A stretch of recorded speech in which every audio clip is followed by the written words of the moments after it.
मेरे 100 साल पुराने लकड़ी के घर के अटारी में आपका स्वागत है।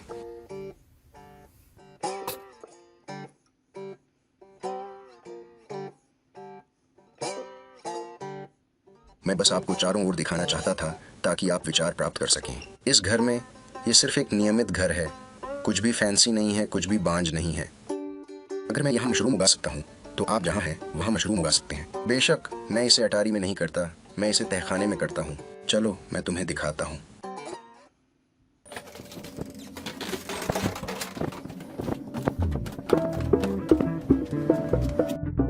मेरा नाम पैट्रिक बेल्स है। मुझे मशरूम उगाना पसंद है और मुझे मशरूम उगाने में आपकी मदद करना पसंद है। नहीं, वास्तव में मैं अपने ऑनलाइन स्टोर mushroommanofpeotone.com में वर्षों से मशरूम किट बना रहा हूँ और बेच रहा हूँ, जिसमें बहुत मज़ेदार समय, सफलता और हजारों खुश ग्राहक हैं। मैंने इस प्रस्तुति को एक साथ रखा ताकि मैं आपको भी बता सकूं कि मशरूम उगाना घर पर कैसे शुरू किया जाए। मैंने मशरूम उगाने के कई तरीकों की कोशिश की है और मैंने पाया है कि प्रत्येक विधि कुछ क्षेत्रों में फायदे प्रदान करती है, दूसरों में नुकसान। कुछ विधियां बहुत मेहनती होती हैं, अन्य धूल भरी और गीली होती हैं या सफलतापूर्वक प्रबंधित करने के लिए एक दर्द होती है। समय के साथ मुझे बढ़ने का एक सुसंगत तरीका मिला है जो किसी भी स्थिति में मेरे लिए काम करता है और मुझे न्यूनतम प्रयास और न्यूनतम संदूषण दर के साथ मशरूम ब्लॉक का उत्पादन करने की अनुमति देता है। इस घर में दीवारों, छत में 100 साल से अधिक के घर की धूल है। इस पुरानी जगह के फर्श की जगह मैं चाहता तो ये सब साफ नहीं कर सकता था। फिर भी मैं अभी भी कम से कम संदूषण के साथ जितने चाहें उतने मशरूम किट का कुशलतापूर्वक उत्पादन करने में सक्षम हूँ। यह सब सरल तकनीकों पर निर्भर करता है जो आपको नसबंदी के एक बिंदु को ठीक उसी स्थान पर संरक्षित करने की अनुमति देता है ताकि आप अपने ब्लॉक को गति में सेट कर सकें और उन्हें फलित कर सकें। मैं आपको दिखाऊंगा कि कैसे।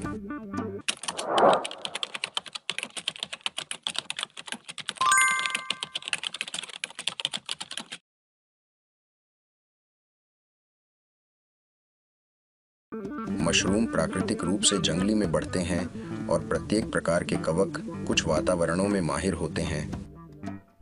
एक पेड़ की लकड़ी के अंदर उगने वाले कवक बाहरी प्रतियोगियों से बच सकते हैं और लकड़ी से नमी और पोषण का निरंतर स्रोत प्रदान किया जाता है, क्योंकि जीवित पेड़ की मृत्यु के बाद भी लकड़ी स्वाभाविक रूप से पानी को बढ़ाती है। इंडोर मशरूम की खेती एक सबस्ट्रेट मिश्रण के साथ शुरू होती है जो मशरूम के प्राकृतिक वातावरण से तुलना में बहुत अधिक पोषक तत्वों से भरपूर होता है। पेड़ के अंदर कवक के लिए बहुत सारे पोषण उपलब्ध होते हैं, हम उन्हें वह खाद नहीं प्रदान करते। हम कवक के लिए पर्याप्त पोषण प्रदान कर रहे हैं ताकि वह अपने पूरे जीवन चक्र को शीघ्र समाप्त कर सके और हमें बहुत सारे मशरूम उत्पादित कर सके। जंगली वातावरण की तरह मशरूम स्वतः नहीं उगते, मशरूम की खेती करने वाले नकल नहीं कर सकते, लेकिन ये कोई समस्या नहीं है। इसके बजाय हम और भी बेहतर कर सकते हैं। हम अपने विकसित माध्यम को स्टेरिलाइज करने के लिए गर्मी और दबाव का उपयोग करके अन्य सभी सूक्ष्म जीव प्रतियोगियों को हटाते हुए प्राकृतिक वातावरण की सीमा से परे प्रजातियों के विकास के लिए इष्टतम स्थिति प्रदान कर सकते हैं, जबकि हम अनचाहे प्रतिस्पर्धा को दूर रखते हुए हमारे मशरूमों को उनके प्राकृतिक वातावरण में मिलने वाले किसी भी खाद्य स्रोत से अधिक पौष्टिक निष्कर्ष प्रदान करने के लिए हम एक बड़े हिस्से स्टेरिलाइज्ड अनाज और हार्डवुड सॉडस्ट का उपयोग कर रहे हैं। कारकों का यह संयोजन हमारे खेती किए गए मशरूम को जंगल में विकसित होने में वर्षों लगने के बजाय जल्दी से पनपने की अनुमति देता है। मेरे लिए मशरूम उगाने की इस शैली के लिए 2 प्रमुख फायदे हैं।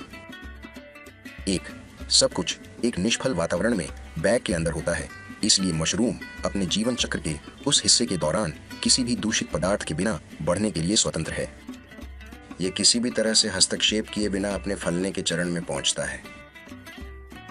दूसरे, मुझे यह बात पसंद है कि इस तकनीक में स्टेराइलाइज्ड वातावरण में बैग के अंदर सब कुछ होता है, इसलिए उस भाग में कोई भी दूषित पदार्थ नहीं होता है जिससे छत्रक बिना किसी रुकावट के फलदार चरण तक पहुंचता है। इसे एक अलग कंटेनर में रखें, ठीक है, ये उन सभी चरणों से बचता है। बैग में ही उगाकर, मिश्रण बनाकर, खाना पकाकर, इंजेक्शन लगाकर और फिर बैग में ब्लॉक से सीधे फलने से आप शारीरिक काम के उन चरणों से बच सकते हैं। मुझे व्यक्तिगत रूप से लगता है कि मुझे बहुत अधिक मशरूम उगाने की अनुमति मिलती है, इसलिए 2 अलग अलग फायदे जो मैंने बढ़ने के कुछ अन्य तरीकों पर पाए हैं। एक, यह उपनिवेश जीवन चक्र के दौरान बहुत साफ रहता है, भले ही आप किस प्रकार की जगह में हो या उस प्रकार के सूखे भंडारण के लिए आपकी स्वच्छता कितनी अच्छी हो। और दूसरा, ये मशरूम ब्लॉक बनाने के लिए जो श्रम लगता है उसमें कटौती हो जाती है और मैं इससे संतुष्ट हूँ। मशरूम सबस्ट्रेट बनाना। मशरूम सबस्ट्रेट रेसिपी जो हम देखने वाले हैं उसे याद रखना और तैयार करना दोनों ही सरल है। ये सिर्फ 50-50-50 है। ये 50% साबुत अनाज, 50% हार्डवुड चूरा और फिर समान मात्रा में पानी है। अब तक मैंने पूरे गेहूं और पूरे राई बेरी का उपयोग राई बेरी के साथ समान सफलता के साथ किया है। वे सभी इसके साथ बहुत अच्छा काम करते हैं। आप ये सुनिश्चित करना चाहेंगे कि आप हार्डवुड चूरा का उपयोग कर रहे हैं, सॉफ्टवुड का नहीं। कुछ प्रजातियां सिर्फ हार्डवुड पर बेहतर बढ़ती हैं। इसके अलावा एक मौका है कि देवदार की लकड़ी और शंकुधारी लकड़ी में कुछ नरम लकड़ी राल निकालने वाले यौगिक मशरूम के फल शरीर में अपना रास्ता बनाएंगे और जब वे खाए जाते हैं तो आपको थोड़ा संकट हो सकता है। आप ऐसा नहीं चाहते हैं, इसलिए कठोर लकड़ी के साथ चिपके रहें। मशरूम उगाने के लिए बैग छोटे से लेकर अतिरिक्त बड़े आकार में आसानी से ऑनलाइन मिल सकते हैं।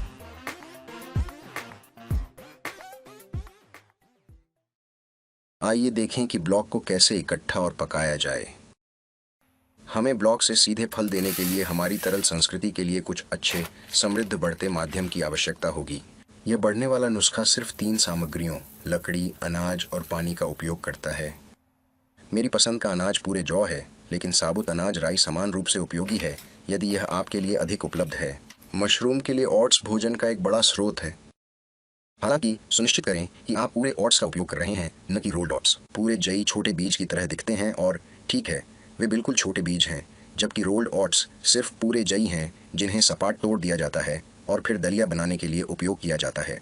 यह अपने चिपचिपे घनत्व और मिश्रण में हवा की सामान्य कमी के कारण मशरूम उगाने के लिए एक खराब स्थिरता है। मशरूम उगाने के लिए साबुत अनाज जई का उपयोग करें।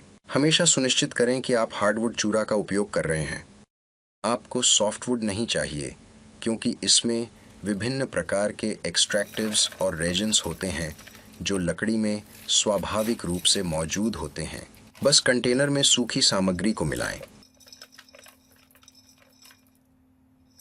बस इसे एक मोटा शेक दें। यह थोड़ा धूल भरा हो सकता है। इन प्रक्रियाओं के दौरान धूल मास्क पहनने की सिफारिश की जाती है। लकड़ी और अनाज की धूल निश्चित रूप से फेफड़ों के लिए अच्छी नहीं है। सूखी सामग्री को अपने बैग में स्थानांतरित करें। वजन के हिसाब से बराबर मात्रा में पानी डालें।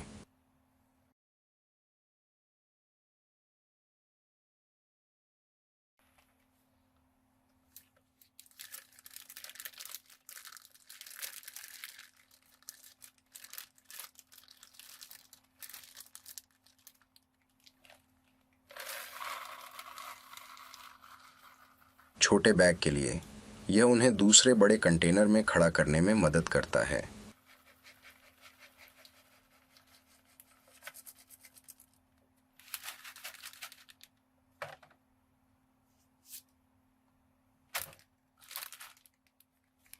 और फिर मैं शीर्ष को नीचे मोड़ता हूं ताकि जब मैं पानी डाल रहा हूं तो वह खुला रहे।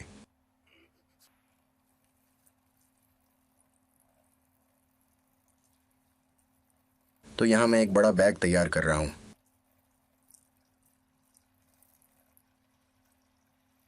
जैसा कि आप देख सकते हैं, बस बैग के अंदर की सामग्री को हिलाकर मिला लीजिए।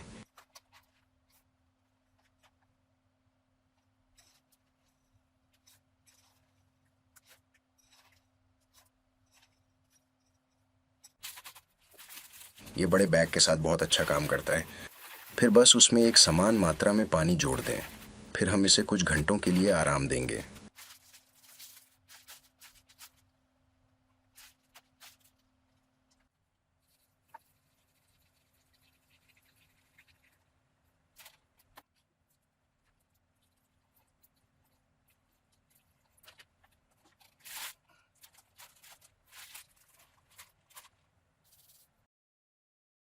बैग इकट्ठा करने के बाद मैं 2 घंटे इंतज़ार करता हूँ और फिर हाथ से बैग की सामग्री को तोड़ देता हूँ।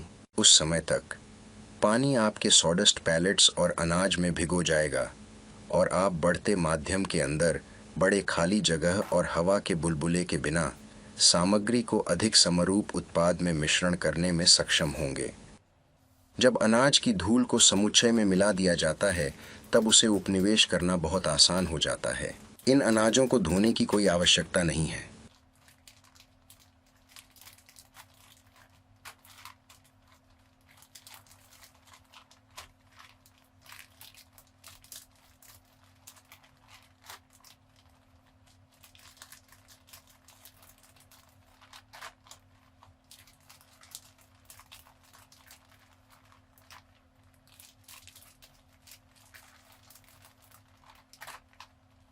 बगले की सामग्री को दबाएं और यदि आवश्यक हो तो बैग के अंदर को थोड़ा साफ करें।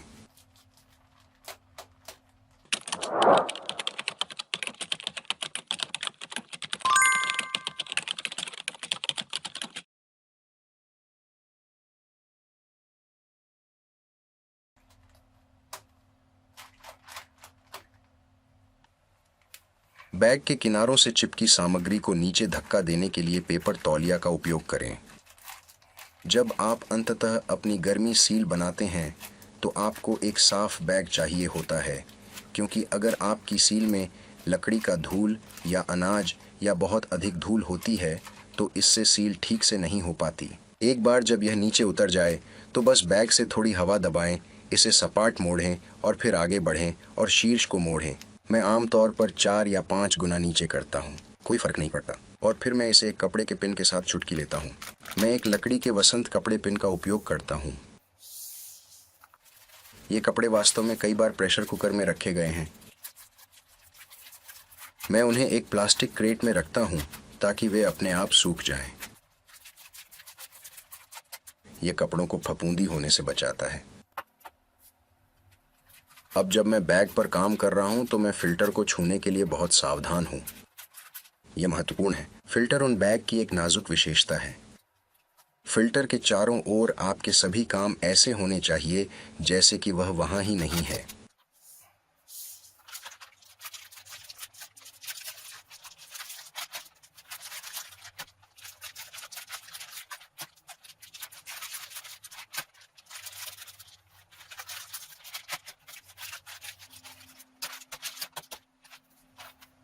एक बार जब सामग्री नीचे आ जाती है तो बस बैग को इकट्ठा करें। शीर्ष को 4 या 5 बार मोड़ें। इसे कपड़े के पिन से बंद करें।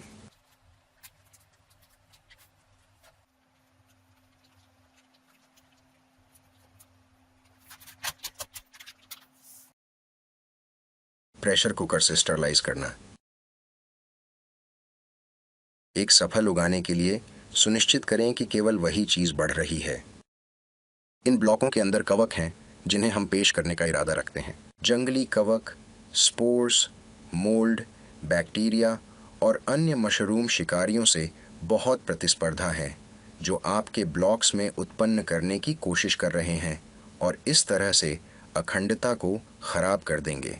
हम नसबंदी हासिल करने के लिए गर्मी और दबाव का उपयोग करके प्रेशर कुकर का इस्तेमाल करेंगे। एक बार जब हम सबस्ट्रेट को निष्फल कर लेते हैं तो सबस्ट्रेट वह सामान होता है जिस पर मशरूम बढ़ता है। उस बिंदु पर हम अपने कवक को पेश करने में सक्षम होंगे और इसे पूरे ब्लॉक में पूरी तरह से उपनिवेश करने की अनुमति देंगे।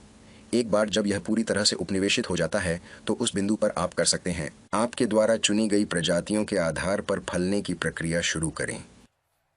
इस उदाहरण में मैं एक इलेक्ट्रिक प्रेशर कुकर का उपयोग करने जा रहा हूँ। भले ही आपके पास इलेक्ट्रिक कुकर या स्टोव टॉप कुकर हो, हमेशा सुनिश्चित करें कि आप बर्तन के नीचे और बैग के बीच की जगह की अनुमति देने के लिए कुछ डालते हैं। इस मामले में मेरे प्रेशर कुकर के साथ एक ग्रिड आता है जो उन्हें नीचे से दूर रखता है। थोड़ा सा पानी जोड़ें। आमतौर पर यह मेरे लिए 1 पिंट और आधा के बारे में होता है।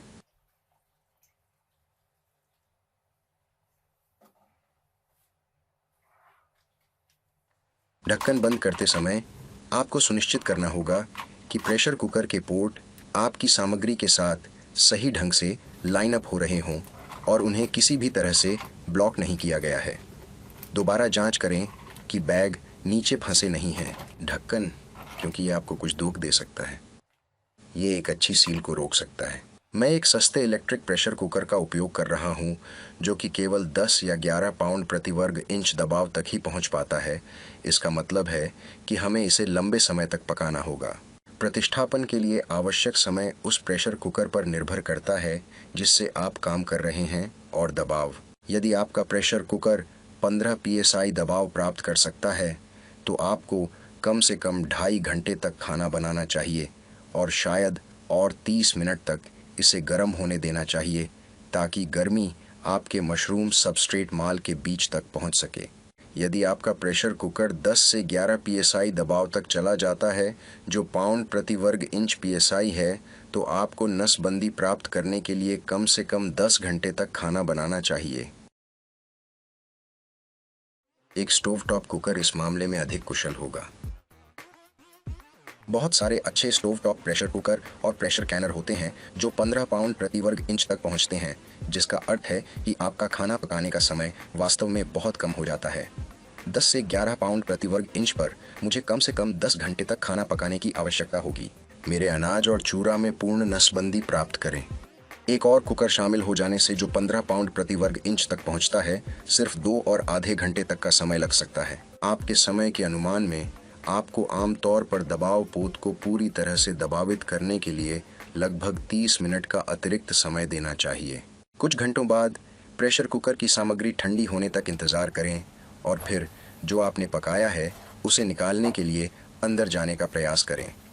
इन ब्लॉकों के नीचे नमी होगी, सतह पानी के नुकसान से नहीं होनी चाहिए। अपने मशरूम सबस्ट्रेट को 100% स्टेरिलाइज किया गया है या नहीं जांचने के लिए 3 हफ्तों तक एक ब्लॉक को शेल्फ पर अनुप्रयोगित रखें। यदि कोई कीटाणु दिखाई देता है, सबस्ट्रेट को स्टेरिलाइज नहीं किया गया था। आपके मशरूम के विकास में किसी भी कदम को इस तरह से समय परीक्षण किया जा सकता है। ठीक है, चलो शुरू करते हैं। हमें इस प्रक्रिया के अगले चरण के लिए एक हीट सीलर की आवश्यकता होगी। इस मामले में मैं impact corporation heat sealer model IPK 305H का उपयोग कर रहा हूँ। इस काम के लिए 3 से 5 मिलीमीटर गर्मी तत्व आदर्श है। पतले तत्व भी काम करते हैं। पहली चीज जो हम करने जा रहे हैं वह है कपड़े के पिन को हटा दें। बैग की गर्दन पर तह को आखिरी मोड़ तक वापस रोल करें। मैं आमतौर पर आखिरी मोड़ को उजागर नहीं करता हूँ। मैं बस इसे काफी पीछे घुमाता हूँ और फिर आगे बढ़ता हूँ और इसे दबाता हूँ। दृढ़ दबाव के साथ 10 सेकंड के लिए सील करें। कई सेकंड के लिए छोड़ दें।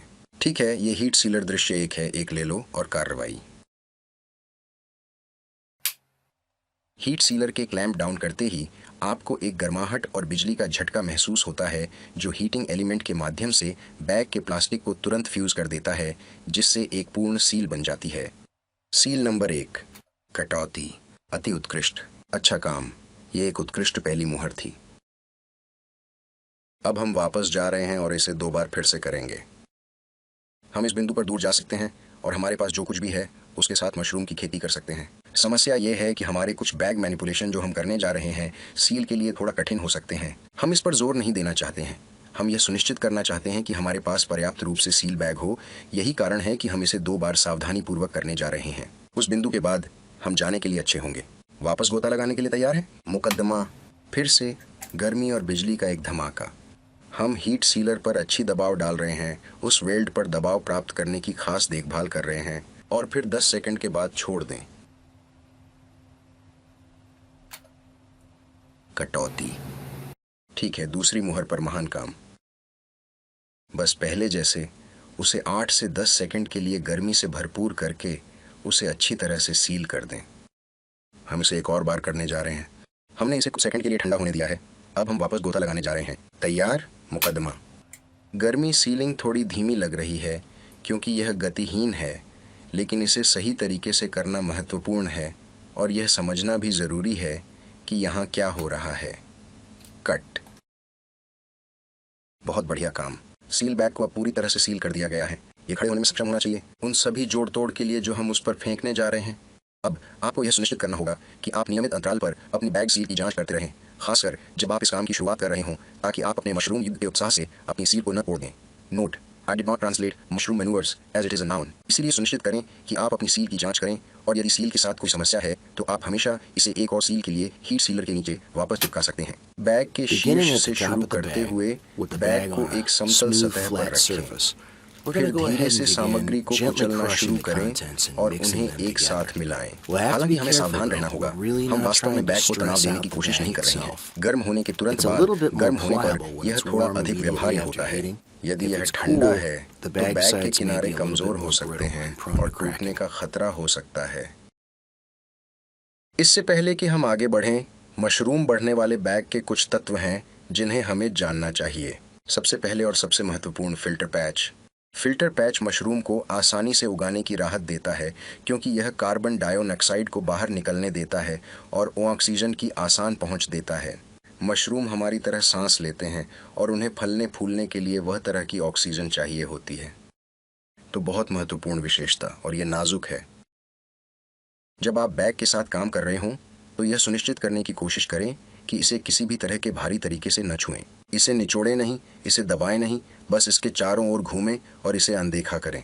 और दूसरी बात, बैग के निचले हिस्से में हमारे पास गसेट्स हैं। अब गसेट्स वह होते हैं जो इस प्लास्टिक के अन्यथा सपाट खोखले टुकड़े को वास्तविक ट्यूब में बदलने में मदद करते हैं। बैग का कमजोर बिंदु गुस्सों में होता है, इसलिए जब बैग कुकर से बाहर आता है तो सुनिश्चित करें कि आप इसे इतना कठोर न निचोड़ें जिससे गसेट्स इतना झुक जाएं कि वे फट जाएं और हवा खींच लें। हम हमेशा कोमल होने की कोशिश करना चाहते हैं। हम धीरे से बैग के अंत की ओर अपना रास्ता बनाते हैं और हम धीरे से सबस्ट्रेट को उस क्षेत्र से बाहर खींचते हैं और इसे थोड़ा सा तोड़ देते हैं। लेकिन हम जो नहीं करते हैं वह यह है कि हम कड़ी मेहनत नहीं करते हैं और सील को पॉप नहीं करते हैं, क्योंकि इससे रिसाव होगा और संदूषण को प्रवेश करने। याद रखें, बैग को हेर फेर करते समय फिल्टर पैच से बचें और सामग्री को मिलाते समय धीरे से कुचलें। जब आप बैग को उल्टा करने के बाद नीचे तक काम कर रहे हों तो लक्ष्य सामग्री को मिलाना है। बैग के निचले हिस्से में भी। इसीलिए सुनिश्चित करें कि आप उसे कुचल रहे हैं और सामग्री को नीचे गिरने दें ताकि वह मुख्य मशरूम सबस्ट्रेट के साथ मिल जाए। मैं यह सुनिश्चित करने के लिए धीरे धीरे प्लीट क्षेत्रों के आसपास काम करना पसंद करता हूं कि वहां के आसपास का सामान भी मिश्रित हो जाए। और फिर जब मैं पूरी तरह से मिश्रण कर लेता हूं तो मैं इसे वापस पलटता हूं और मशरूम सबस्ट्रेट को फिर से नीचे काम करता हूं।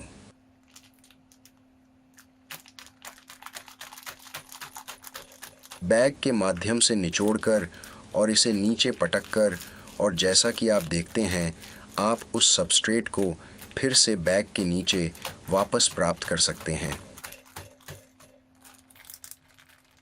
हम फिल्टर को छूने वाले उस गीले सबस्ट्रेट में से किसी को भी नहीं छोड़ने जा रहे हैं, क्योंकि अगर हम ऐसा करते हैं तो हम उस नमी को फिल्टर पैच में भेदने और उस पर मोल्ड को बढ़ने की अनुमति देने का जोखिम चलाते हैं। इसलिए हम हमेशा गीले सबस्ट्रेट से फिल्टर पैच को दूर रखते हैं।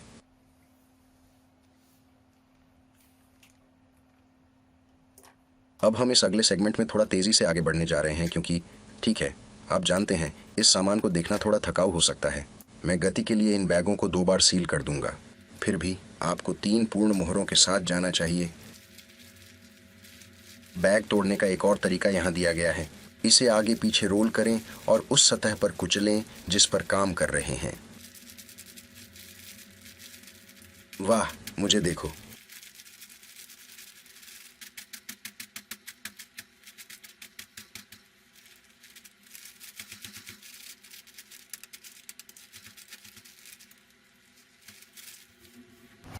वास्तविक जीवन में ये कभी इतना तेज नहीं होता है।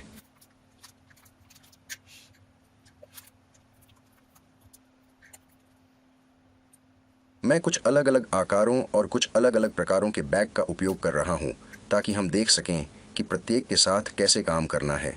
मेरे पास छोटे, मध्यम और बड़े मशरूम उगाने वाले बैग हैं। वे सभी नियमित आकार हैं जो बहुत सारे ऑनलाइन खुदरा विक्रेताओं से उपलब्ध हैं।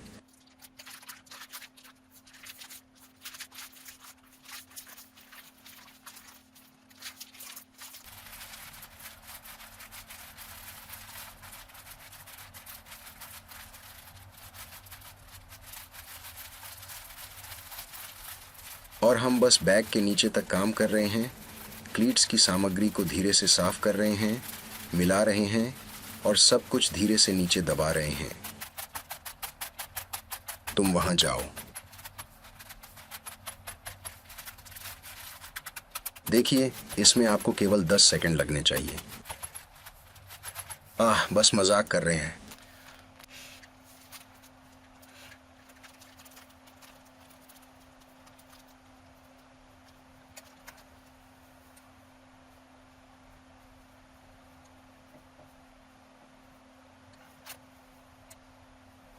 अब हम तेजी से आगे बढ़ रहे हैं, लेकिन हम प्रत्येक सील के लिए 10 सेकंड दे रहे हैं। 10 सेकंड तक इसे सील करें और फिर कुछ सेकंड ऊपर उठाकर ठंडा होने दें।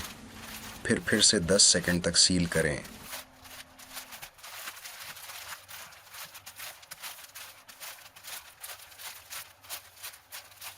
और यहाँ तक कि इस बड़े बैग के लिए अवधारणा समान है। हम बस इसके चारों ओर अपने तरीके से काम कर रहे हैं, धीरे धीरे कुचल रहे हैं और उत्साह को फ्लेक्स या तनाव के बिना सामग्री को मिला रहे हैं। और हम फिल्टर पैच से बच रहे हैं। हम बैग के निचले हिस्से को साफ करने जा रहे हैं और वहां सामग्री को मिलाने जा रहे हैं। अच्छी बात यह है कि हमें उस बैग पर एक अच्छी मुहर मिली है ना? और फिर हम इसे फिर से नीचे दबाएंगे, फिल्टर पैच से बचते हुए।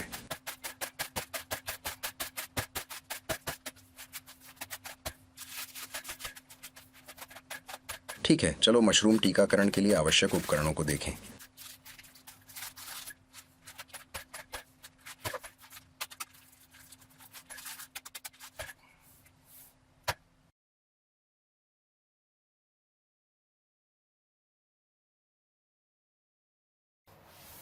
पेपर टॉवल, कैंची, अच्छे तेज प्राप्त करें। स्थायी मार्कर, एक अच्छा व्यक्ति प्राप्त करें जो किसी भी चीज पर लिखता है। आइसोप्रोपिल अल्कोहल, लेकिन किस तरह की खरीदारी करें? दुकान में 2 हैं। 70% आइसोप्रोपिल अल्कोहल प्राप्त करें यदि आप इसे काटने के लिए अपने 91% में थोड़ा पानी जोड़ सकते हैं या बस जोड़ सकते हैं। एक कॉफी कप, एक स्पंज, एक अच्छा साफ नया। यह आपको स्पंज की तरह नहीं लग सकता है, ये स्पंज है। मैंने उन्हें एक मूल्य पैक में प्राप्त किया ताकि वे कार्ड या कुछ और की तरह दिखें। वहां देखो, ये एक स्पंज है। अपने स्पंज को फिर से हाइड्रेट करने के लिए केवल 70% अल्कोहल का उपयोग करें। टेप, मैं टार्प टेप का उपयोग करता हूं क्योंकि यह बहुत चिपचिपा है। तरल संस्कृति माइसेलियम, बहुत से लोगों के पास यह जगह नहीं होती है। यह ऑनलाइन कई स्थानों से उपलब्ध है। इसके साथ काम करना आसान है और आप तरल संस्कृति माइसेलियम की छोटी मात्रा को भारी मात्रा में विस्तारित कर सकते हैं। ये तरल कल्चर जार किसी भी प्रकार के कवक को विकसित कर सकते हैं जिसे आप वहां डालते हैं। वे कई अलग अलग विक्रेताओं से ऑनलाइन भी उपलब्ध हैं। अवधारणा यह है, आप अपनी तरल संस्कृति सिरिंज लेते हैं जो ऑनलाइन से उपलब्ध होती है जिसमें माइसेलियम होता है। आप इसे हमारी बांच तकनीक का उपयोग करके इंजेक्शन पोर्ट में इंजेक्ट करते हैं। अनिवार्य रूप से आप जार के अंदर माइसेलियम को बढ़ते हुए देखते हैं और फिर इसे सैकड़ों बार विस्तारित किया जाता है जो अंतिम परिणाम है। उदाहरण के लिए, मुझे शेर का अयाल जार मेरे सामने मिला है। मैं आज गुलाबी सीप की खेती कर सकता हूँ। हमारे पास कुछ नीले सीप और शिटेक हैं और मेरे पास शेल्फ पर बहुत कुछ है।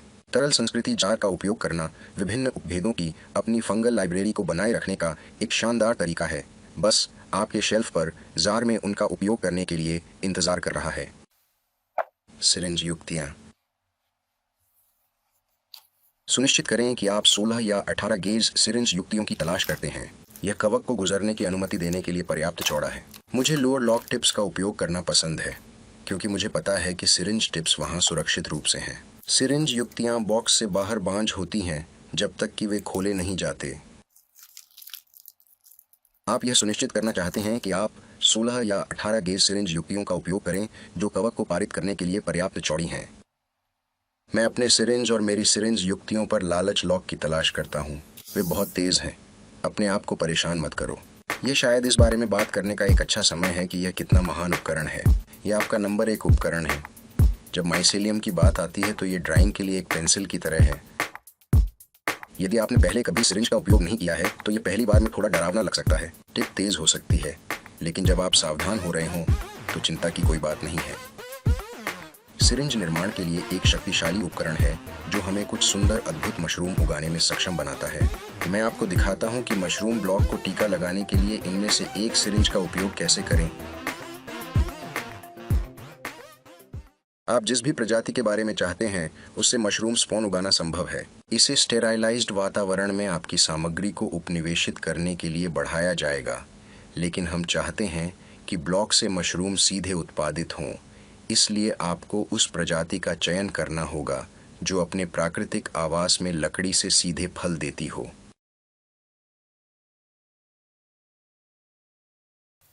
आप अपने आप को टेप की कुछ लंबाई प्राप्त करके शुरू करना चाहते हैं।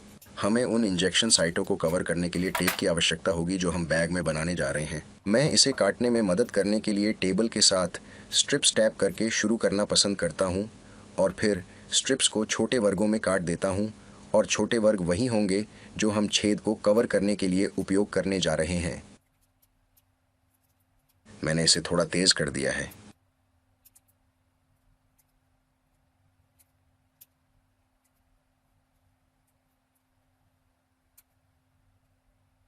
आगे बढ़ते हुए हम कुछ ताज़ा साफ स्पंज प्राप्त करके शुरू करने जा रहे हैं।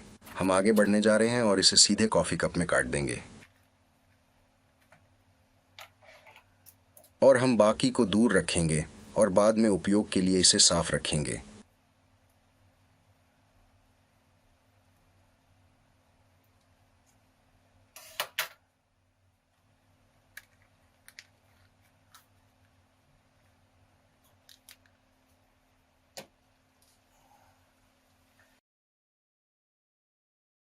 ठीक है, हम अपने 70% आइसोप्रोपिल अल्कोहल को पकड़ने जा रहे हैं और लगभग 1 इंच शराब डालें जो आमतौर पर मेरे लिए काम करता है। और हम आगे बढ़ने और हमारे सिरिंज के हमारे हिस्सों को धोने के लिए तैयार हो जाएंगे। अब वे पहले से ही स्टेराइल हैं। हमें वास्तव में उन्हें कुल्ला करने की आवश्यकता नहीं है, लेकिन मुझे लगता है कि यह क्या मदद करता है। जब आप प्लंजर को सिरिंज के अंदर वापस रखते हैं तो अल्कोहल का थोड़ा सा हिस्सा किसी भी दूषित पदार्थ को फंसाने में मदद करेगा। तरल कल्चर माइसेलियम के आपके इंजेक्शन या निकासी से रबर सील के माध्यम से किसी भी दूषित पदार्थ में प्रवेश होता है। हम अपनी सिरिंज टिप तैयार करेंगे, इसे अल्कोहल में जल्दी से कुल्ला करेंगे और सिरिंज के नोजल के साथ भी ऐसा ही करेंगे, और फिर हम उन्हें लालच लॉक के साथ लॉक करने जा रहे हैं। अब हम वहां अपने छोटे से स्पंज को छुरा घोंपने जा रहे हैं और इसे उपयोग के लिए उठाएंगे और हम आगे बढ़ेंगे। तो वह स्पंज वास्तव में हमारे लिए क्या करता है? ये किसी कवक को नहीं मारता, किसी सांचे को नहीं मारता, बस उनसे दूर रखने में मदद करता है। देखो, बिना इसके हमारे इंजेक्शंस बैग की सतह या उसके आसपास की हवा पर मौजूद मोल्ड से सब बिगड़ जाएगा। यह स्पंज मोल्ड को दूर रखता है, लेकिन उस स्पंज के साथ यह वास्तव में एक सुरक्षात्मक बाधा प्रदान करता है जहां आप इंजेक्शन से पहले और बाद में अपनी सुई को वापस ले सकते हैं। इसे पूरी तरह से साफ और दूषित पदार्थों से मुक्त रख सकते हैं जब तक कि आपकी शराब साफ रहती है। हम आगे बढ़ने जा रहे हैं और एक जार से हमारे कुछ तरल माइसेलियम को पकड़कर शुरू करेंगे। हम इंजेक्शन पोर्ट को साफ करेंगे और फिर हम आगे बढ़ेंगे।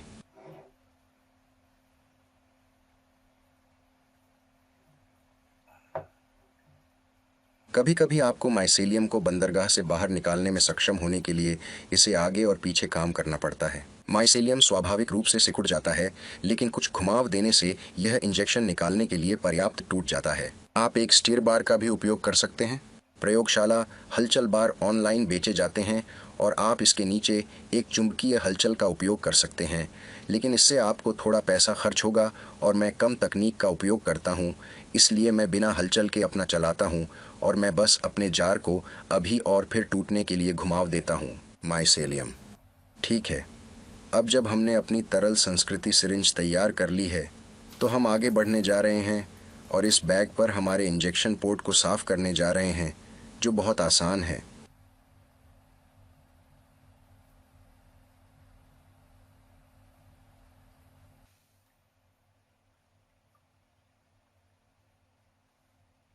हम शुरू करने से पहले कुछ शराब निचोड़ लेंगे और फिर हम सुई को अंदर डुबो देंगे और अपना इंजेक्शन बनाएंगे। हम सुई को स्पंज ब्लॉक में वापस ले लेते हैं और हम इसे दूर खींचते हैं। इंजेक्शन पोर्ट से सुई निकालने के बाद यह सील हो जाता है और इसे किसी भी चीज से बचाता है। और हम बस उस बैग को एक अच्छी तरह से मिला देंगे, उस तरल संस्कृति को अंदर के हिस्सों में फैला देंगे और उसे अलग रख देंगे।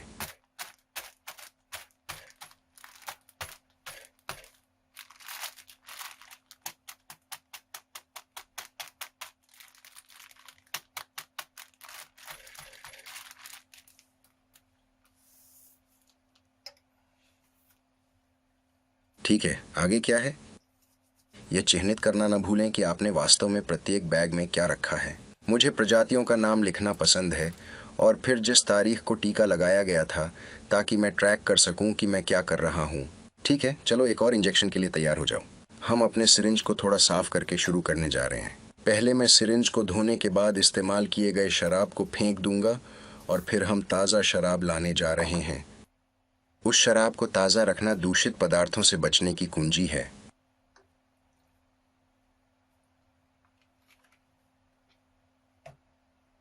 ठीक है, मैं थोड़ा कुल्ला करने जा रहा हूँ और उस तरफ कुछ कुल्ला शराब फेंक दूंगा, जहाँ मेरे पास एक फर्श नाली इंतज़ार कर रही है। ये मेरे लिए बहुत आसान रहा है। आप अपने कुल्ला शराब को शूट करने के लिए एक बाल्टी या एक छोटे गिलास का उपयोग करना चुन सकते हैं। आप इसे अन्य परियोजनाओं के लिए भी पूर्ण उपयोग करना चाह सकते हैं। ठीक है, हम आगे बढ़ने जा रहे हैं और हमारे जार पर हमारे इंजेक्शन पोर्ट को मिटा देंगे और हम एक और वापसी करेंगे। इस बार हम शेर के माने का उपयोग कर रहे हैं। इस्तेमाल के बीच में सिरिंज को धोकर कई बार क्रॉस संदूषण से बचाएं, जिससे विभिन्न कवकों के लिए इस्तेमाल कर सकें। अब इंजेक्शन पोर्ट को साफ करें और एक और खुराक तरल संस्कृति माइसेलियम का इस्तेमाल करें। इस बार हम लायंस मैन का इस्तेमाल कर रहे हैं। सिरिंज के बैरल को जोर लगाकर ना निचोड़ें और सीधा रखें।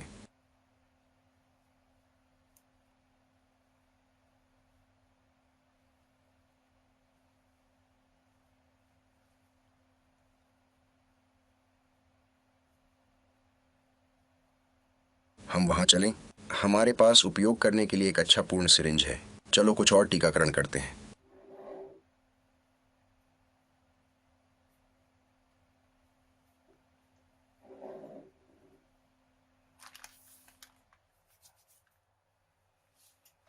ठीक है, हम शुरू करेंगे। 1 मिनट रुकिए, इसमें टीका लगाने का द्वार नहीं है। अच्छा, वास्तव में मैंने उसे जानबूझकर किया था। चलिए, अब हम देखते हैं कि ऐसे बैगों में टीकाकरण पोर्ट न होने पर टीका कैसे लगाया जाए। यह वास्तव में आपको लंबे समय में कुछ पैसे बचाएगा, क्योंकि इन बैगों की कीमत दोगुनी अधिक होती है जब उनके पास इंजेक्शन पोर्ट होते हैं।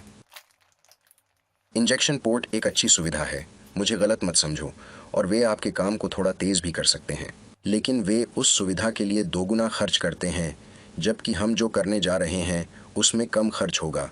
इसलिए हम आगे बढ़ रहे हैं और हमारी इंजेक्शन साइट पर टेप करने जा रहे हैं। इंजेक्शन पोर्ट एक अच्छी सुविधा है और यह आपके काम को थोड़ा सा तेज कर सकता है। इसलिए सबसे पहले हम उस स्थान पर बैग को सीधा साफ करेंगे जहां हम इंजेक्शन लगाने जा रहे हैं। हम अपना टेप तैयार करेंगे, सतह से धक्का देंगे और अल्कोहल छोड़ने से पहले निचोड़ेंगे। यह महत्वपूर्ण है। फिर आगे बढ़ें और अपनी सुई की नोक को अंदर डुबोएं। एक बार जब यह जगह पर हो जाता है तो इसे एक इंजेक्शन दें, सुई की नोक वापस ले लें और टेप को उसी समय नीचे ले जाते हुए स्पंज ब्लॉक को नीचे स्लाइड करें और इसे बैग के खिलाफ दबाएं। मुझे बैग के शीर्ष पर एक इंजेक्शन स्पॉट चुनना पसंद है, जहां टेप कभी भी सबस्ट्रेट को नहीं छुएगा। मुझे पता चला है कि टेप के भीतर ही दूषित पदार्थ हो सकते हैं और टेप को सबस्ट्रेट को छूने से बचना सबसे अच्छा है। इसलिए जब हम इसे थोड़ा सा मिलाते हैं, जो वास्तव में वैकल्पिक है, तो हम इसे वापस नीचे फेंक देंगे और हम एक और इंजेक्शन के लिए जाने के लिए अच्छे हैं। इसलिए हम इसे थोड़ा तेज करेंगे।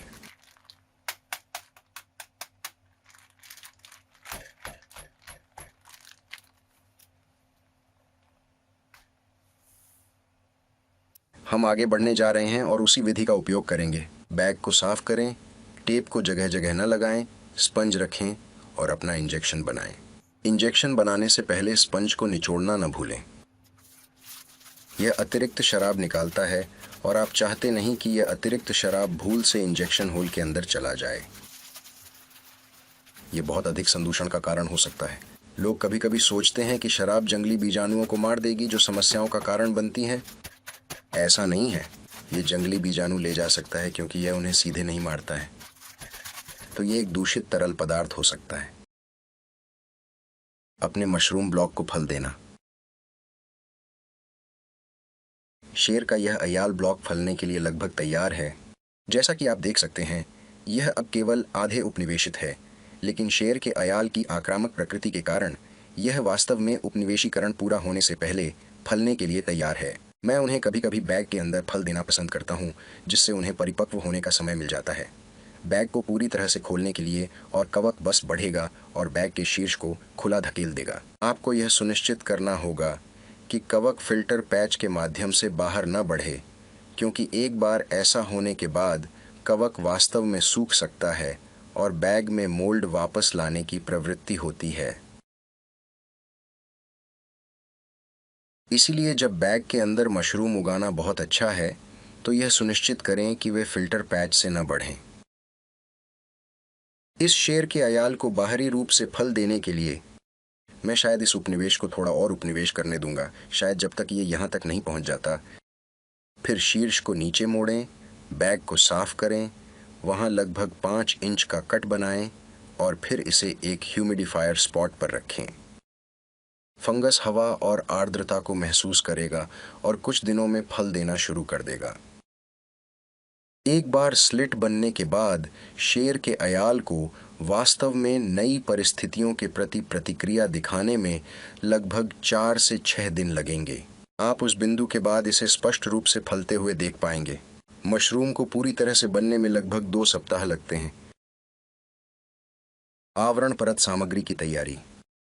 मशरूम प्लॉट के शीर्ष पर जब एक बार उपनिवेशित हो जाता है, तब आवरण सामग्री एक गैर पोषक सामग्री परत होती है जो जोड़ी जाती है। यह कुछ मशरूम प्रजातियों जैसे किंग ऑनेस्टर या वाइन कैप मशरूम के लिए आवश्यक है और अन्य मशरूम जैसे कि नामिको या चेस्टनट बस इसे पसंद करते हैं और बेहतर करते हैं जब उनके पास एक होता है। मुझे इस काम को करने के लिए 50% वर्मिक्यूलाइट और 50% पीट मॉस का मिश्रण उपयोग करना पसंद है। ये अनिवार्य रूप से गैर पोषक सामग्री नमी को बनाए रखने में बहुत अच्छी होती है और मशरूम कवक को आवरण में बढ़ने और फिर मशरूम को अंकुरित करने की अनुमति देने के लिए छिद्रपूर्ण और वातित होती है। आप 60% से थोड़ा अधिक पानी जोड़ने जा रहे हैं। ये सूखी सामग्री बेहद सूखी है और वास्तव में थोड़ा हाइड्रोफोबिक हैं, जिसका अर्थ है कि वे पानी को आसानी से अवशोषित नहीं करते हैं। मुझे एक बार में थोड़ा सा पानी डालना पसंद है। आगे बढ़ें और उन्हें बैग में एक मिश्रण दें। उन्हें हिलाएं, उन्हें बैग की दीवारों के माध्यम से ऊपर उठाएं और फिर अधिक पानी जोड़ें और इसे फिर से करें। और फिर इस बात की जांच करें कि जब आप इसे उठाते हैं तो कोई पानी नहीं निकलता है, बस इसे बहुत कड़ा निचोड़ें।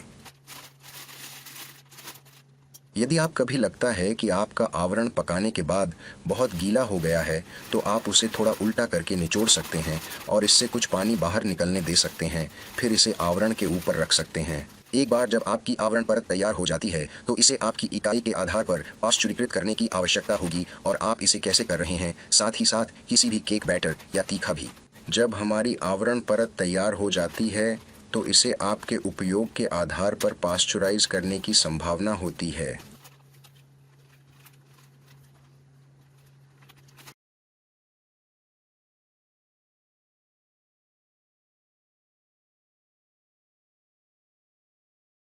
किंग ऑनेस्टर और मिमोसा और चेस्टनट मशरूम सहित अधिकांश प्रजातियों के लिए आप अपने कवक के खिलाफ माइक्रोबियल प्रतिस्पर्धा को रोकने के लिए अपने सब्सट्रेट को आगे बढ़ाना और पाश्चुरीकृत करना चाहते हैं। कुछ प्रजातियों के लिए, विशेष रूप से वाइन कैप मशरूम और किंग स्ट्रेफेरिया, आप वास्तव में इसे बिना पकाए छोड़ना चाहते हैं।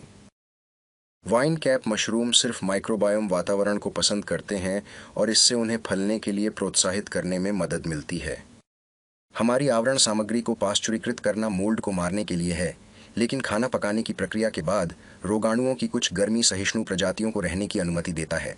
ये कठिन रोगाणु आवरण में मोल्ड से संदूषण से बचाने में मदद करते हैं। आवरण सामग्री को पाश्चुरीकृत करने के लिए इसे अपने प्रेशर कुकर में 1/3 समय के लिए पकाएं, जो आप सामान्य रूप से नसबंदी के लिए लागू करेंगे। शेर का यह अयाल ब्लॉक लगभग 4 या 5 दिन पहले काटा गया था। जैसा कि आप देख सकते हैं, यह पहले से ही कट के क्षेत्र के चारों ओर माइसेलियम को ठोस बनाने की प्रतिक्रिया प्राप्त कर रहा है, फल के लिए तैयार हो रहा है।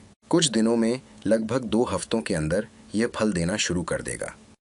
अब यहाँ हम देखते हैं कि कुछ हफ्ते बाद हमारे पास इस ब्लॉक के शीर्ष और किनारों से शानदार मशरूम आ रहे हैं और ऐसा लगता है कि वे तो चुनने के लिए तैयार हो गए हैं।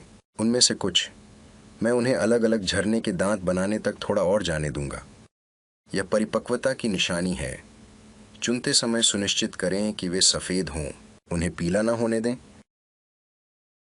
सीप प्रजातियां राजा सीप के अपवाद के साथ बैग में एक कट से फल देंगी, जिसमें आमतौर पर एक आवरण होता है। अधिकांश सीप प्रजातियां आप बस उपनिवेशित बैग में कटौती कर सकते हैं और लगभग 3 या 4 दिनों के बाद आप एक मजबूत पिनिंग प्रतिक्रिया देखते हैं, जिसके बाद आप भव्य मशरूम को बाहर निकलते हुए देखते हैं। एक आदर्श वृद्धि के लिए अपनी आर्द्रता लगभग 45% रखें। शिटेक के लिए आपको सुनिश्चित करना चाहिए कि आप इसे बढ़ने के लिए प्रायः सभी बैग हटा दें, मगर आपको सुनिश्चित करना चाहिए कि यह बढ़ता हुआ बढ़े हुए सतह क्षेत्र के कारण सूखने से बचाने के लिए आप इसे 2 बार धुंधलाते रहें।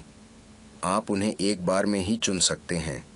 एक बार जब वे हो जाते हैं तो वे फिर से फल सकते हैं। तो आप यह सुनिश्चित करना चाहते हैं कि आपकी शिटेक किट सारे जगह से भूरी हो गई हो और इसे फल देने के लिए कम से कम 10 से 12 हफ्ते बीत जाने चाहिए, अन्यथा आप आंशिक फलने के साथ रह जाएंगे। आमतौर पर शिटेक के केवल भूरे रंग के हिस्से अच्छी तरह से उत्पादन करेंगे। शिटेक मशरूम सबसे अच्छा बढ़ता है जब ब्लॉक को बैग को हिलाने या छूने के बिना उपनिवेश करने की अनुमति दी जाती है। एक प्राकृतिक वातावरण में शिटेक को मशरूम के साथ फल देने के लिए उत्तेजित किया जाता है जब यह महसूस होता है कि मेज़बान पेड़ गिर गया है। शिटेक ब्लॉक को ठोकर लगने से फलने की संभावना होती है, शायद सतह पूरी तरह से भूरा और परिपक्व होने से पहले। यहाँ एक ऋषि मशरूम उगाया जाता है। ऋषि मशरूम के लिए मूल रूप से प्रतीक्षा करने के लिए तैयार रहें। ऋषि मशरूम को विकसित होने में विशेष रूप से लंबा समय लगता है। मशरूम को बैग के अंदर बनने दें और फिर उसके ऊपर की ओर बिना रोल किए टॉप को काट दें। वे उद्घाटन की ओर बढ़ेंगे। उपनिवेशीकरण के बाद सील बैग के शीर्ष में ऋषि मशरूम बनना शुरू हो जाते हैं। जब वे व्यक्तिगत उंगलियों की कम से कम 1 से 2 इंच की लंबाई तक पहुंच जाएं, तब बैग टॉप खोलें। वे तब तक बढ़ेंगे जब तक कि वे बैग टॉप से ऊपर न हों और फिर बैग के बाहर उपलब्ध ऑक्सीजन की बदलती मात्रा के जवाब में एक क्लासिक आकार में छपटा हो जाएं। एक मशरूम ब्लॉक में एक बार बढ़ते क्षेत्र में मोल्ड बीजाणुओं के लिए प्राकृतिक प्रतिरोध की एक छोटी मात्रा होती है। बैग कट गया है। हम ज़्यादातर इसकी उपस्थिति में कटौती करने के लिए आर्द्रता, वायु विनिमय, वायु प्रवाह और स्वच्छता जैसे कारकों के अपने नियंत्रण का उपयोग करते हैं। आप कभी भी पूरी तरह से मोल्ड की उपस्थिति से बच नहीं सकते हैं, लेकिन हम कुछ महान मशरूम प्राप्त करने के लिए लंबे समय तक इससे बच सकते हैं, फिर मोल्ड ले सकते हैं। कुछ और मशरूम प्राप्त करने के लिए लंबे समय तक इससे छुटकारा पाने के लिए उपचारात्मक कदम। बेशक, यदि हमारे पास क्षेत्र में थोड़ी अधिक धूप होती तो यह मोल्ड को नियंत्रित करने में हमारी मदद कर सकती थी, क्योंकि यूवीसी में स्वाभाविक रूप से कीटाणुनाशक गुण होते हैं, लेकिन हम तहखाने में कर रहे हैं, इसलिए हमें जो मिला है उसके साथ करना होगा। आपके चैम्बर में उन प्रजातियों पर निर्भर करता है जिन्हें आप उगाना चाहते हैं। आर्द्रता स्तर। अभी मैं ज़्यादातर ऋषि और शेर के अयाल उगा रहा हूँ, इसलिए मुझे आर्द्रता 75% तक वापस मिल गई है। कम आर्द्रता वास्तव में हमें परिवेश मोल्ड बीजाणुओं से बहुत सारे मोल्ड संदूषण से बचने में मदद करती है। यदि ये शिटेक या सीप था तो मैं शायद इसे 85% तक डायल करूँगा। बहुत से लोग कहते हैं कि सीप अधिक आर्द्रता का आनंद लेते हैं और वे करते हैं, लेकिन जब आप अपने आर्द्रता के स्तर को 88% या उससे ऊपर बढ़ाते हैं तो मुझे लगता है कि आप वास्तव में उस बिंदु पर मोल्ड संदूषण के साथ छेड़खानी कर रहे हैं। मेरे फर्टिंग चैम्बर में मैं प्रति घंटे 6 से 8 एयर एक्सचेंजों के बीच लक्ष्य रखता हूँ। अभी हालांकि मैं किसी भी ऑनेस्टर प्रजाति को नहीं उगा रहा हूँ जो हवा के आदान प्रदान के रूप में थोड़ा ज़्यादा संवेदनशील होती है, इसलिए मुझे शायद प्रति घंटे 5 या 6 एयर एक्सचेंज मिलते हैं। मैं वर्तमान में लायंस मेन और रेशी बढ़ा रहा हूँ और वे वास्तव में अच्छी तरह से प्रतिक्रिया देते हैं ओन ऑक्सीजन की स्थिति को कम करने के लिए। और जब तक यह अभी भी यहाँ सांस लेने के लिए आरामदायक है, ये बहुत ठीक है। अब अगर मैं सीप उगा रहा था तो मैं शायद प्रति घंटे 6 से 8 एयर एक्सचेंजों के बीच लक्ष्य रखना चाहूँगा, क्योंकि वे उस तरह की चीज़ों के प्रति काफ़ी अधिक संवेदनशील हैं। आपके सीप लंबे और दुबले होने जा रहे हैं और वे घने और मजबूत समूहों के बजाय नहीं होंगे। तो जबकि वे ठीक सीप होंगे, मैं निश्चित रूप से एयर एक्सचेंज को बढ़ाने की ओर ध्यान देना चाहूँगा अगर मैं एक ऑस्टर प्रजाति उगाने जा रहा हूँ। अब मैं वास्तव में ऑक्सीजन की मात्रा को मापने की फिक्र नहीं करता। मेरे पास थोड़ी देर के लिए यहाँ एक कार्बन डाइऑक्साइड सेंसर था, लेकिन सच बताऊं तो जब तक सीप अच्छे नहीं दिखते तब तक आपको चिंता करने की आवश्यकता होती है। एक छोटे विकास स्थान में आप खुद ही बहुत जल्दी निर्धारित कर सकते हैं। यदि आपके पास अपने स्थान के अंदर और बाहर आने वाली पर्याप्त ऑक्सीजन है, आपका सीप मशरूम बस आपको बताएगा। यदि वे लंबे और पतले हैं तो आपको थोड़ा और ऑक्सीजन जोड़ने की आवश्यकता है, या वे लंबे और पतले सीप का आनंद लेते हैं और यदि आप थोड़ा और नम हवा विनिमय प्रदान करते हैं तो आपके पास घने, मजबूत, मोटे क्लस्टर होंगे। मैं कमरे के भीतर अच्छे वायु प्रवाह के लिए अपने बढ़ते स्थान के चारों ओर तैनात पंखे का उपयोग करता हूँ। वायु विनिमय बहुत सारी ऑक्सीजन लाता है, लेकिन सभी मशरूम विभिन्न विकास ब्लॉकों तक पहुँचने के लिए कमरे में अच्छी वायु प्रवाह के लिए फ़ैन का उपयोग करता हूँ। इसलिए मैं मशरूमों पर सीधा फूंक न पहुँचे उन्हें बचाने के लिए प्रशंसकों को वॉकवे में रखता हूँ। सीधे वायु प्रवाह के बिना इतना अच्छा संवहन उन्हें सूखता है। अब एक छोटी सी जगह में निश्चित रूप से एक शौक बढ़ने के लिए आपको शायद एक कमरे के भीतर एक छोटा सा बॉक्स मिला है। आप जो प्रदान करने की कोशिश करना चाहते हैं वह उस कमरे के भीतर ही अच्छा संवहन है। शायद कमरे में एक हल्का पंखा लगाया जा सकता है जो ग्रो के सीधे ऊपर हवा नहीं बहाता हो। वह वायु संवहन वायु विनिमय की अनुपस्थिति में भी ऑक्सीजन की एक अच्छी मात्रा प्रदान करने जा रहा है। यदि आपको एक बड़े कमरे में एक छोटी सी वृद्धि मिली है तो वायु विनिमय चिंता का विषय कम हो जाता है। यहाँ एक सफ़ेद सीप मशरूम ब्लॉक है जो अस्वास्थ्यकर परिस्थितियों में उगाया गया था। देखिए कि विकास पर कैसा असर पड़ता है। यह ऑनेस्टर ब्लॉक उदास मशरूम उत्पादित करता है जो गांठदार और अजीब थे। मेरे पास एक तहखाने के लिए एक बड़ा फलने वाला कक्ष है। ये 22x7 का है और ये अंदर से प्लास्टिक से लाइन है जिसके बाहर लकड़ी का फ्रेम है। तो मैं वास्तव में अपने बगीचे की नली स्प्रेयर हर समय दीवारों से गंदगी को बाहर निकालने और सब कुछ ताज़ा रखने के लिए विस्फोट करता है। और फिर अंतराल में जब मैं यहाँ पर कुछ नहीं उगा रहा होता हूँ तब मैं एक इलेक्ट्रिक ओजोन जनरेटर चलाता हूँ। वास्तव में ओजोन मोल्ड और बैक्टीरिया और अन्य जंगली कवक आदि को दबाने में मदद करता है। अब यदि आपके पास एक बड़ी जगह नहीं है तो आप आमतौर पर सिरका के पानी के घोल या संभवतः थोड़ा सा डिश साबुन से साफ करना चाहते हैं। यह आपको जमी हुई गंदगी को हटाने की अनुमति देगा और सिरका वास्तव में जंगली प्रतियोगियों को बाहर निकालने में बहुत अच्छा है अपने कवक के लिए। और दूसरी ओर ब्लीच नहीं है। बहुत सारे विभिन्न प्रकार के सांचे और क्या नहीं इसके माध्यम से सही हो जाएगा। आप यह सुनिश्चित करना चाहते हैं कि आप आगे बढ़ने और अपने रिक्त स्थान को साफ करने के लिए सिरका का उपयोग करें। मशरूम ब्लॉक रखरखाव। यहाँ हमें एक कवक मिला है जो थोड़ा सा रेंगने वाला है। हमें इस पर रोक लगाने की ज़रूरत है।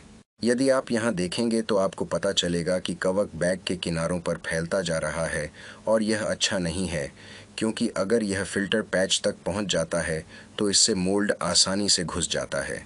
मशरूम ब्लॉक रखरखाव। हम इसे रोकने के लिए कुछ करने जा रहे हैं। हम इस पर रोक लगाने जा रहे हैं। हम वास्तव में बैग को खोले बिना बैग के अंदर से कवक को हटाने जा रहे हैं। हम इसे ब्लॉक के शीर्ष पर वापस रखने जा रहे हैं। तो यह एक कठिन प्रक्रिया है, लेकिन अनिवार्य रूप से आप जो करने जा रहे हैं वह क्लीट्स को फैलाना है और फिर बैग को मशरूम ब्लॉक के शीर्ष पर पोंछना और खींचना है और फंगस बैग की दीवार से स्थानांतरित हो जाएगा।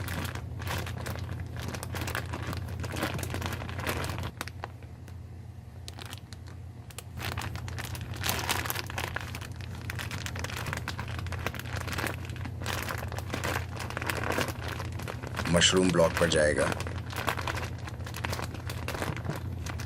यह हमें कवक को वास्तव में पूरी तरह से उपनिवेश करने और पूरी तरह से परिपक्व होने और शिटेक के लिए बहुत अधिक समय देगा। यह विशेष रूप से महत्वपूर्ण है क्योंकि शिटेक को उपनिवेश बनाने में लंबा समय लगता है।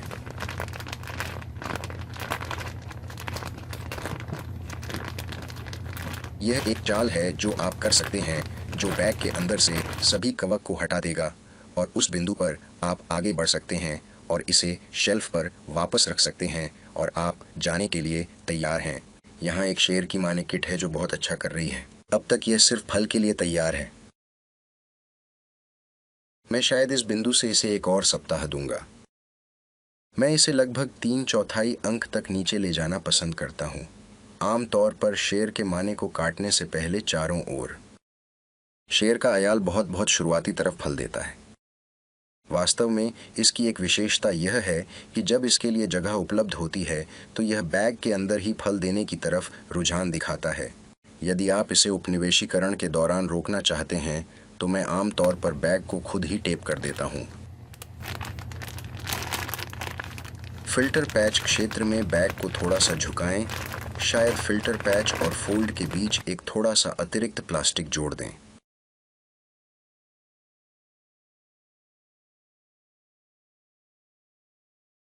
आपको थोड़ा अतिरिक्त अवरोध देता है जिसे कवक पार नहीं कर सकता है।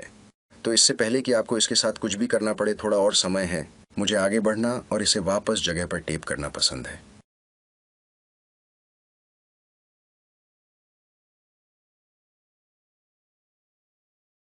इसे फल देने के लिए जब यह फल के लिए तैयार हो जाता है तो मैं आगे बढ़ता हूँ और बस सपाट पक्ष में लगभग 5 इंच का कट बनाता हूँ और फिर इसे एक ह्यूमिडिफायर स्पेस में आराम देता हूँ और इसे फलने देता हूँ और अपने क्लासिक टॉप फलने के आकार के साथ एक सुंदर मशरूम का उत्पादन करता हूँ नीचे लटकने वाले आइसिकल्स के साथ। यह मशरूम किट थोड़ा अधिक विकसित हो रहा है, इसलिए हम वास्तव में इसे ठीक करने जा रहे हैं और हम इसे एक और विकास के लिए स्थापित करने जा रहे हैं। फिल्टर पैच के चारों ओर धीरे धीरे विकसित हो रहे मोल्ड से निपटने के बजाय हम इसे वहां से बाहर निकालकर एक नए घर में स्थानांतरित करने जा रहे हैं। तो हम बैग के शीर्ष को काटकर शुरू करने जा रहे हैं।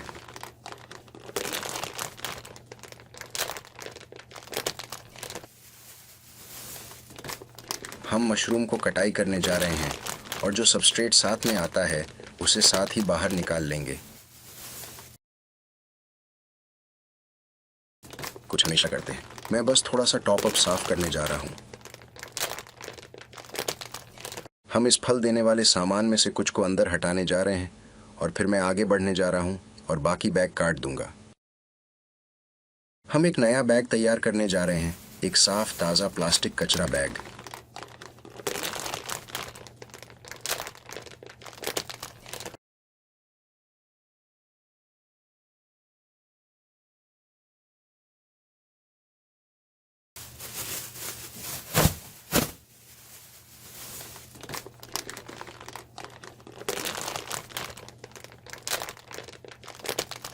मैं किट को कम से कम छूते हुए ऐसा करने की कोशिश करता हूँ। मैं इसे सीधे यहाँ रखने जा रहा हूँ।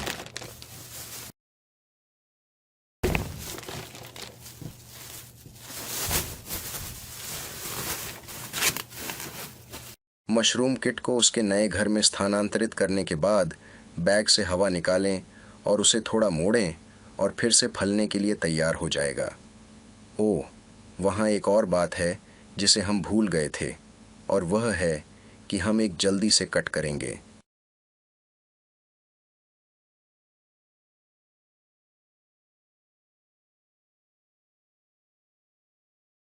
इससे पहले कि हम आगे बढ़ें, मैं ब्लेड को जल्दी से मिटा दूंगा।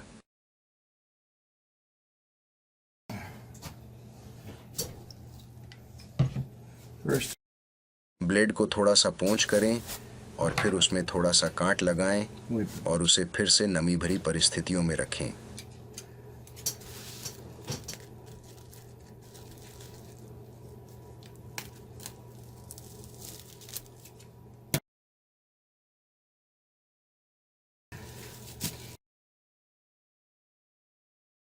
ये शायद लगभग 2 सप्ताह में एक और फल के लिए तैयार हो जाएगा। मशरूम खाद बनाना। इस हॉबी का एक फायदा यह है कि आप इससे निकलने वाले कचरे को खाद के रूप में इस्तेमाल कर सकते हैं। Mushroom compost. हालांकि सूखे हुए ब्लॉक आपके लिए बहुत कुछ नहीं करते हैं। वास्तव में कुछ अच्छा करने के लिए इसे तोड़ना होगा। इन ब्लॉकों को तोड़ते हुए देखने का आनंद लें और मैं ये कहने की हिम्मत करता हूँ कि आप इसे कैसे करते हैं।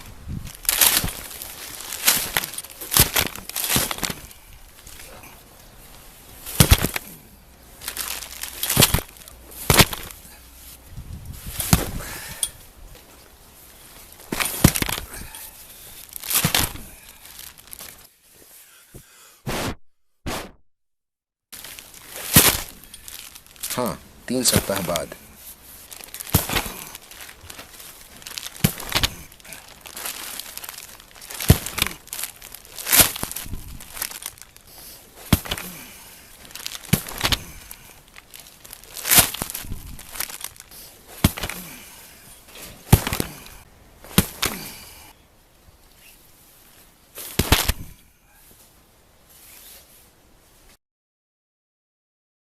मैंने बगीचे में थोड़ी सैर के दौरान देखा कि मेरे खाद के ढेर से पहले से ही शेर के माने मशरूम निकल रहे हैं।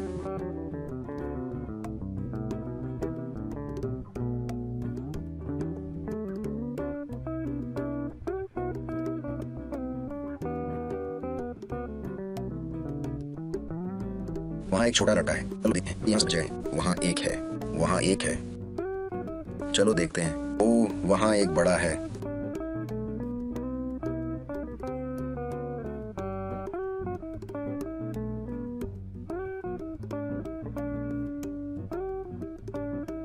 ये सभी वास्तव में संलग्न हैं। नीचे एक आदमी है।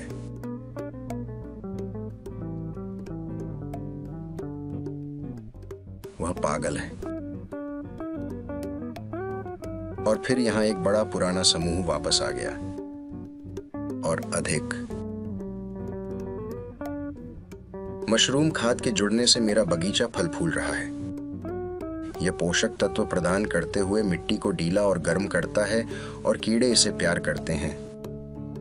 मेरे परिवार से लेकर आपके तक, मैं इस वीडियो की खरीद के लिए आपका धन्यवाद करता हूं और आपके समर्थन की सराहना करता हूं। इस वीडियो को आखिरकार खींचने में कई घंटे और बहुत समर्पण लगा।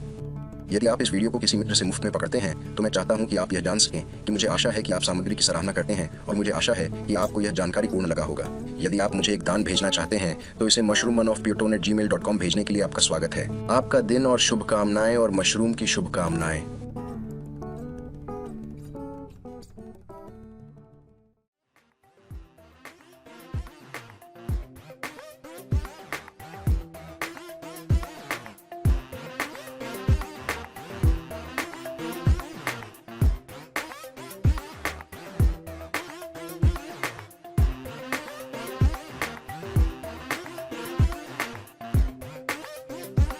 इस वीडियो की प्रतियां कृपया वितरित न करें। धन्यवाद। दयालुता का अभ्यास करें। मुझे वो पसंद है।